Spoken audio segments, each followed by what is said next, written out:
сәлеметсіңдер ме балалар? Бүгінгі тақырып алтын күз.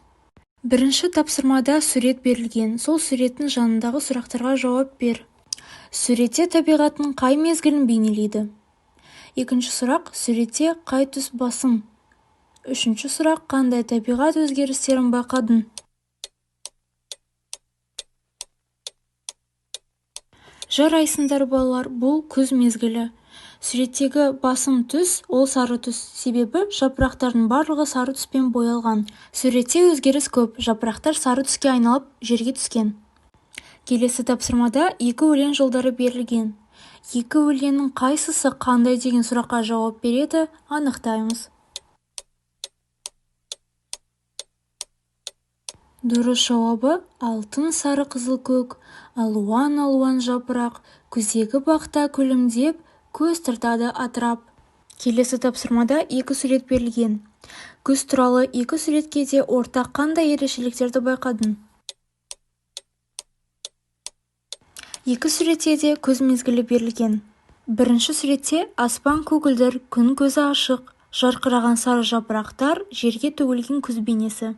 Ал екінші суретте аспан бұлыңғыр, күннің көзі күңгірт, қоңыр түсті басым күзгі орма бейнеленген. Осы суреттерді көркемдегіш сөзбен суреттесе, бірінші сурет алтын күз, екіншісі қоңыр күз деп аталады. Себебі екі суретте әртүрлі түс бояулар қолданған. Біріншісінде ашық түстер, екіншісінде қою түстер. Балалар, келесі тапсырмада күзге байланысты мақал-мәтелдер жазыңдар. Күз мезгілінде табиғатымызда қандай өзгерістер болады екен? Күн күркіреп, жаңбыр жиі жауады. Адамдар жылы киіне бастайды. Күн суытады. Ағаштардың жапырақтары сарғайып, жерге түсе бастайды. Жаз кезіндегі жасыл жапырақтарымыз ең алдымен сары түске енеді. Ал одан кейін қызғылт сары болады. Одан кейін қып-қызыл түске еніп, алуан түрлі жапырақтарымыз жер бетін басады. Сол себепті де халқымыз күз айын алтын күз, қоңыр күз деп атап кеткен.